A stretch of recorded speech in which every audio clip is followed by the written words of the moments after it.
whether you're totally against the monarchy or you're totally in support of the monarchy, regardless of your position, can we just like all agree that a governor general and her entourage spending $100,000 on airplane food is a complete waste of taxpayers' money?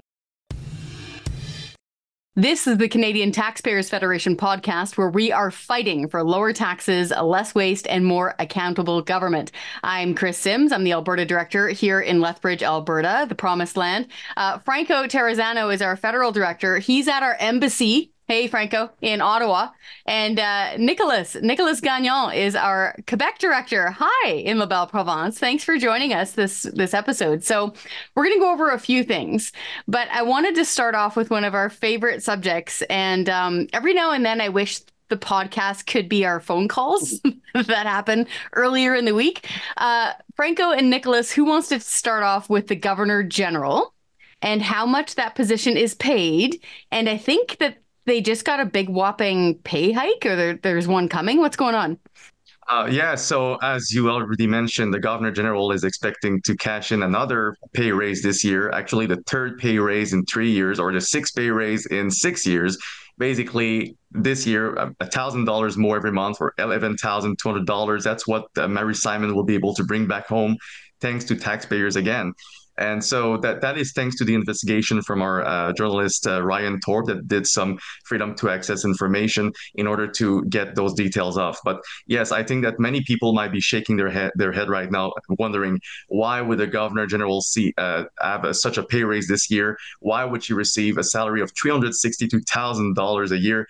The salary was already outrageous. To add the pay raise over it is even more outrageous. So I'm wondering, there's so many taxpayers right now. There's so many Canadians that are currently lining up in front of food banks that have lost, from their perspective, the dream of becoming house owner, and now they just learned that their taxpayers' money is sent to just increase the salary of the Governor General, and they don't know exactly how they will get a return on that.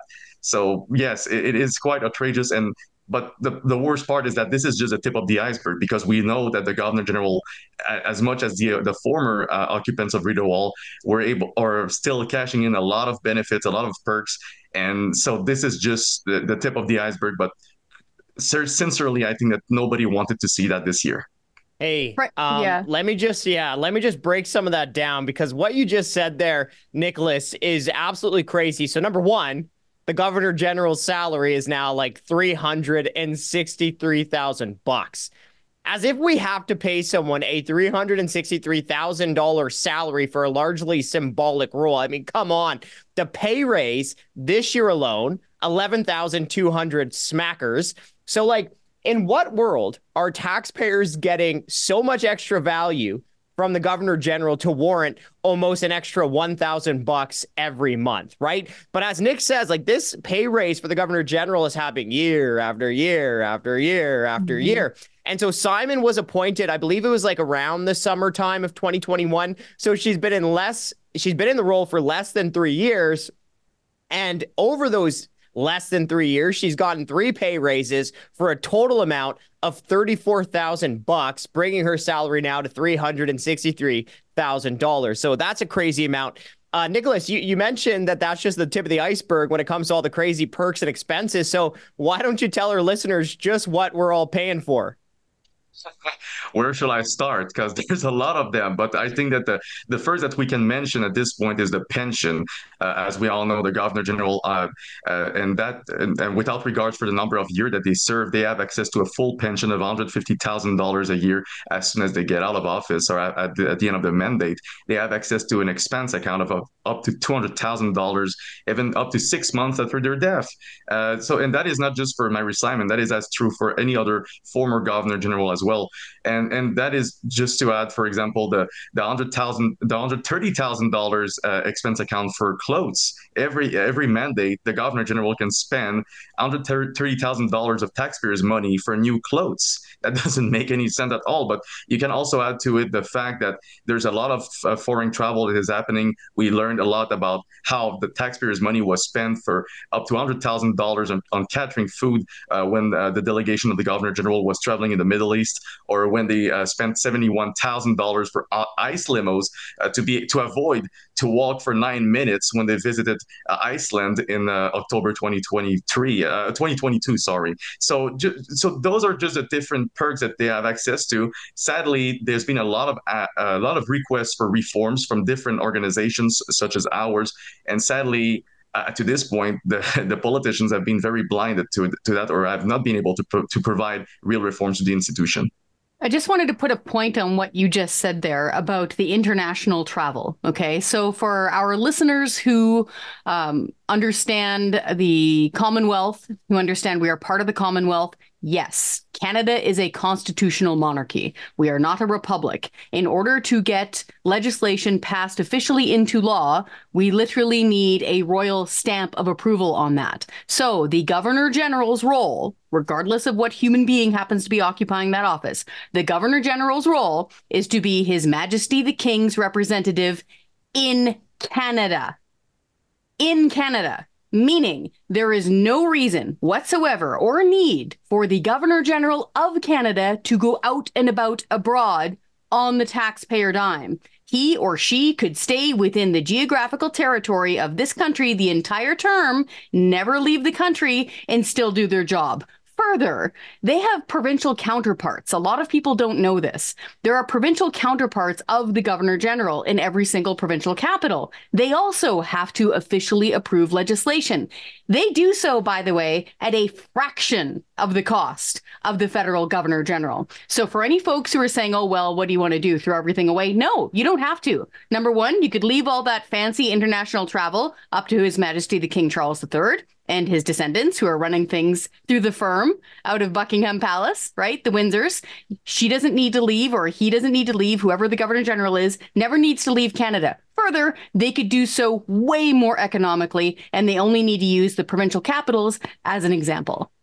Hey, let me just piggyback on that one there, because like I often say this all the time. It's like, look, either whether you're totally against the monarchy or you're totally in support of the monarchy, regardless of your position, can we just like all agree that a Governor General and her entourage spending $100,000 on airplane food is a complete waste of taxpayers' money? Like, remember, that's the story where the Governor General and her entourage were even dining on beef Wellington while they were in the air. And Yep. like, look, I've been on airplanes before. I know you get a little bit hungry, right? Air Canada, WestJet. But let me tell you something, all right? You can't even get beef Wellington flavored chips, let alone the real deal, okay? Like, so as I always like to say, you know, wherever you fall in the monarchy debate, I hope that all Canadians can understand that, like, our Governor General and Rideau Hall in the office should be able to exercise some restraint and some common sense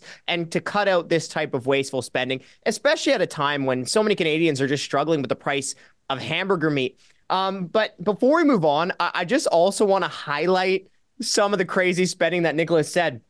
He mentioned the annual pension of $150,000 a year, regardless of how long a Governor General serves in office. Now, the reason I'm looking down is I wanted to pull up some stats on my trusty phone here. So we have, what, 5 former Governors General.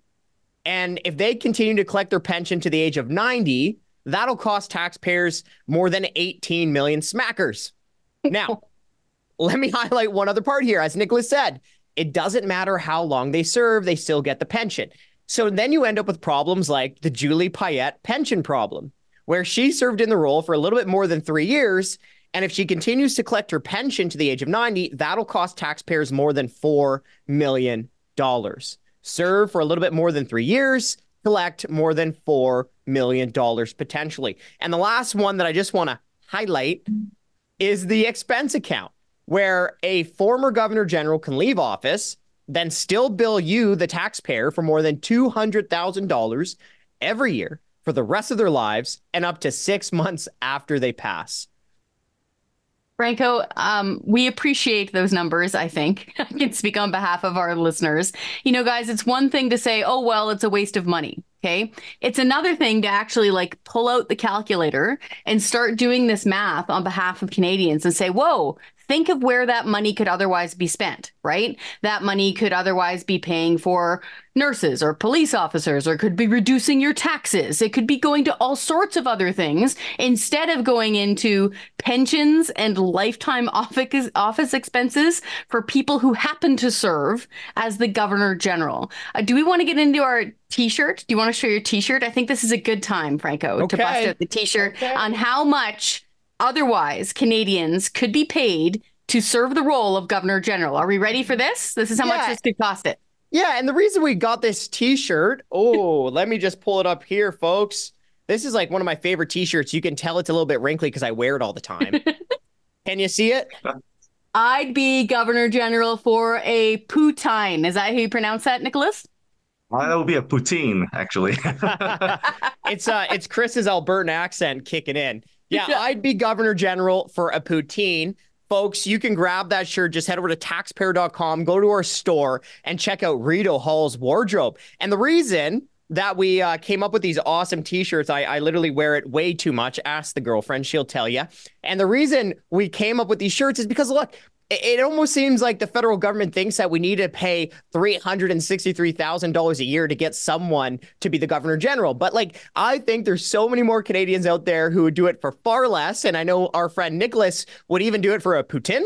Right, Nicholas? Oh, I would do it for a beer, actually, or a loony at this point. I'm pretty sure that. And the funny part is that all of those nice ideas are actually on the website, on the taxpayers' website, on the readable wardrobe. So yes, you have different ideas like that. But I would also do it for a double, actually. A great double at Tim Horton will definitely push me to become the next Governor General. I would do it for just less than a coffee or two. And, the reason that, we got these shirts, we already know that so many people are picking them up already, is like, we want to send a message. Yeah. Like, hey, guys, knock off the waste, okay? You don't have to be throwing out a $363,000 salary for this role. You could be having a Governor General in Rito Hall for far less money. So, I don't know. I think it's a really fun way to just send a message to the Trudeau government, say, enough is enough with these crazy salaries for these types of roles. We could do it for far less. So for listeners who are saying, how could you possibly laugh at such a thing? This is a horrendous waste of money. This is depressing. We know, guys, this is a horrendous waste of money. But two things. One, you can either laugh or you can cry at the situation. We would prefer to laugh because otherwise you get pretty depressed pretty fast. And two, this is something that Franco keyed on one of our last episodes. The elites, especially those in government, including bureaucrats, can't stand it when you mock them. They take themselves really seriously, like they think they're a duke or something back in medieval times. They're not. So it is incumbent upon us, the commoners, to mock them, to laugh at them, to point out how absurd they are being, because it gets under their skin and it actually might make change happen. So folks, that is why we often employ humor here at the CTF. So speaking of something that's absolutely ridiculous, do we want to get in to this little puppet show, this song and dance that we had with the CBC, the CEO, and whether or not bonuses were going to happen? Who wants to take that one away, Franco? Well, we should. Who wants to take that one away, Franco? Well, yeah, I do. We sure do want to talk about this, and they sure do keep cashing in on the bonuses. So, again, hey, huge shout out to Mr. Ryan Thorpe, our great investigative journalist. I'm a little bit biased, and don't tell him I said this, but I think he is the best investigative journalist in Canada. So to all our folks listening, this is just between us. Don't let Ryan know that I said that out loud. Okay, his head will get too big to fit through the door, and we can't let that happen. So, folks, CBC handed out $15 million in bonuses in 2023. All paid for by you, the taxpayer. And what's so crazy about that context is, their president and CEO, Catherine Tate, has been running around crying poor, begging the government for more taxpayer cash. I mean, even in December, weeks before Christmas, Tate announced that they were going to be laying off potentially hundreds of jobs. So at the one hand, you have Tate crying poor, claiming the cupboards are so bare, but then also rubber stamping $15 million in bonuses. Like, something is not adding up here, Simmer. No. And to add to the spectacle, I just really need to put a point on this. This got so ridiculous, guys, that the CBC's national newscast, okay, not a lot of people are watching it anymore, but it's literally still called The National, right? It was being hosted that night by Adrienne Arsenault, again, CBC employee. I'm not joking. She cited the Canadian Taxpayers Federation out loud on camera with her face to her boss while she's interviewing Catherine Tate. I thought I was asleep. I didn't have that on my bingo card. Sure didn't. And so to her credit, she's like, well, you're laying off all these people supposedly right before Christmas. And we're hearing from the Taxpayers Federation that you're handing out bonuses. Are we going to confirm that's not happening this year? And Tate doubled down. She wouldn't answer. She skipped all over the place. It was a really terrible interview on her part. And then she went and did it about a month later at committee again, did this little tap dance. So kudos to Ryan. Kudos to the team there at the CTF in the Ottawa Bureau, who dug up the FOI saying, yeah, indeed, they did hand out bonuses. Again, folks, keep in mind the context here, okay? The CBC already at the time was getting around $1.3 billion per year, okay? They were already rolling in it while the CEO was going cap in hand, begging for more taxpayers' money. They were handing out these bonuses anyway. Yeah, and oh my gosh, I'm like, it's so ridiculous. And this is also just like the tip of the iceberg. We also got tips going back to 2015 that show that taxpayers have been on the hook for $114 million of bonuses paid out at the CBC since 2015. And, it's not like Tate or the other bigwigs at the CBC are hurting. No. Far from the truth. So the CBC won't actually say how much Tate is paid. They give us a range for some reason. But Tate, her annual pay is somewhere between $470,000 and $620,000. And that includes, salary, other benefits, and you guessed it, a big fat bonus. Now, we don't know exactly how much Tate's bonus is, but I've seen some analysis from other news organizations who say, well, if Tate is in the upper range of that salary, well, her bonus could very well be in the six figures. Yep. So it's kind of outrageous. And, Tate should be able to do the right thing, you would hope, to end the bonuses, cut her own pay. It doesn't look like that's going to happen. So what we really need to see now is the finance minister step in and shut down these bonuses. And, Freeland's next budget is coming on April the 16th.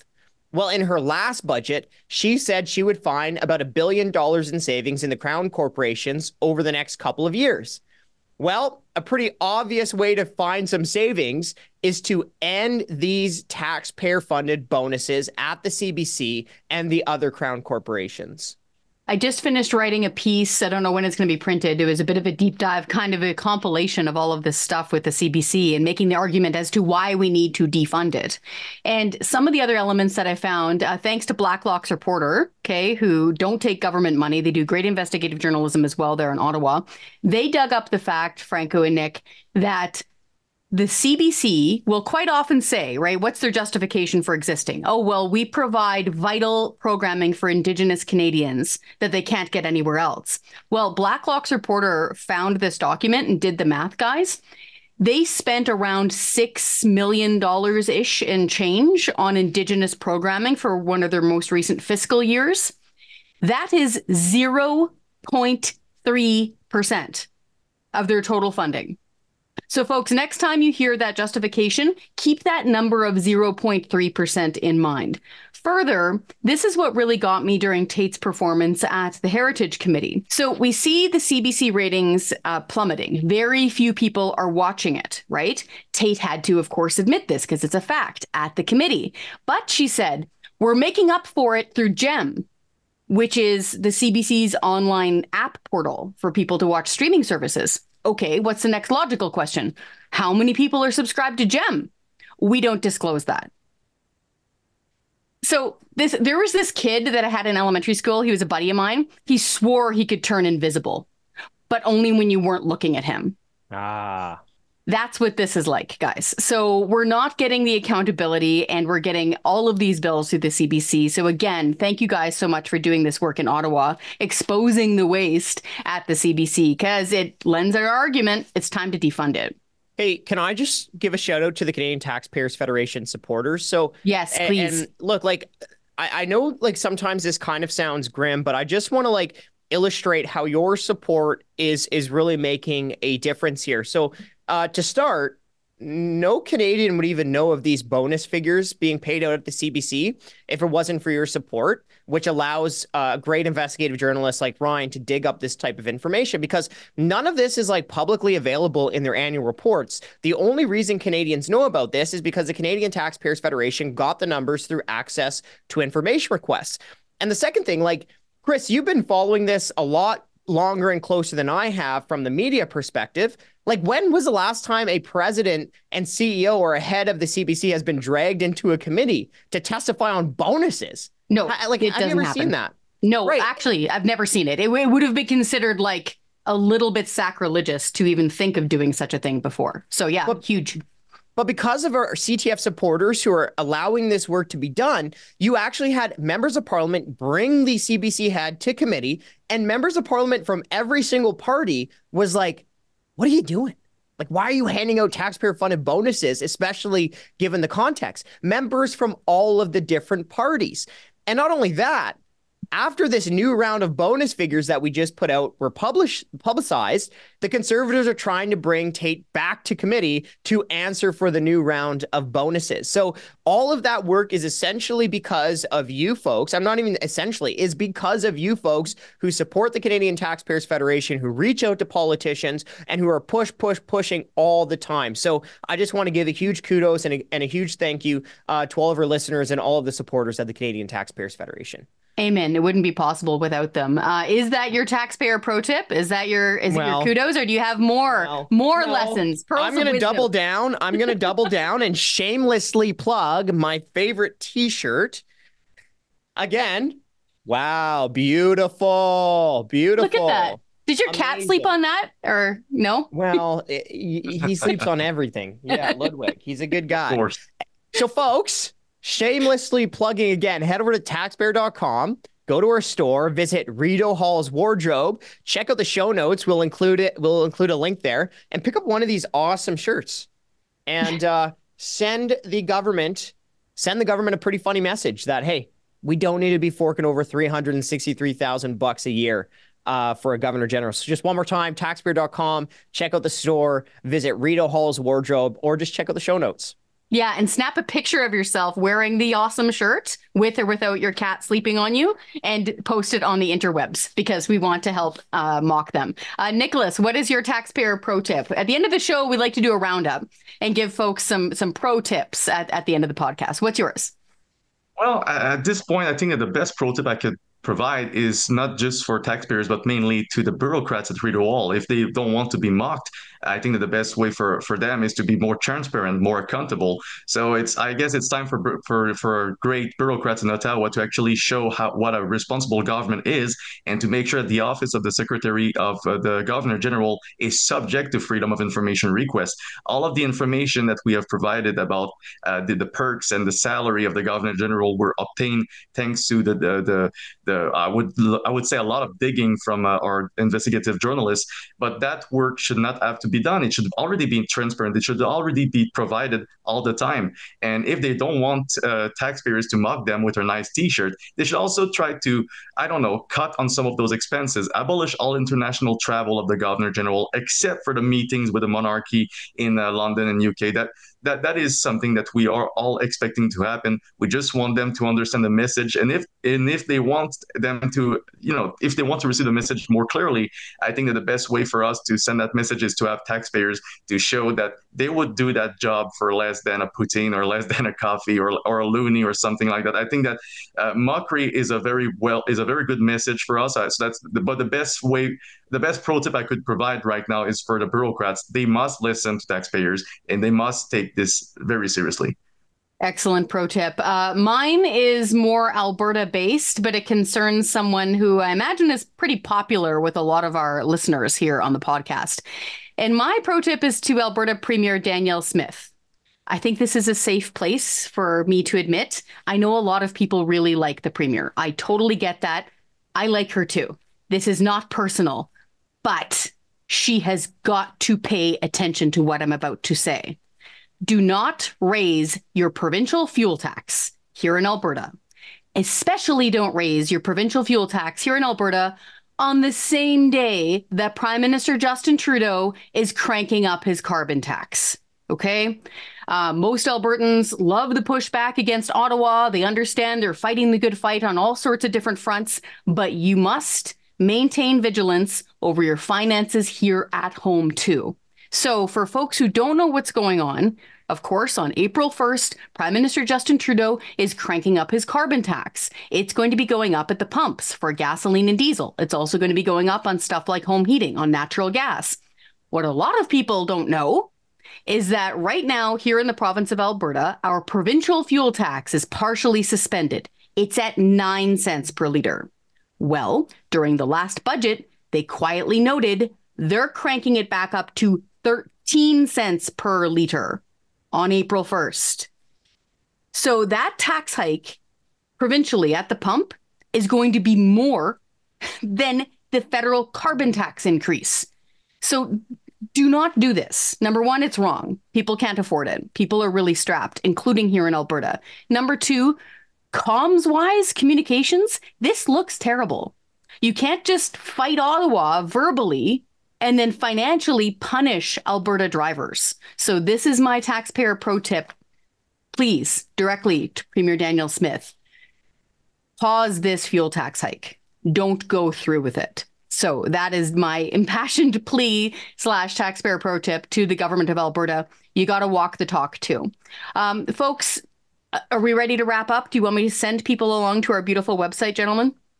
Rito Hall's wardrobe. Get your t-shirts. And you can get Rito Hall wardrobe if you've already got 3 of them and your cat's sleeping on most of them and you need another shirt.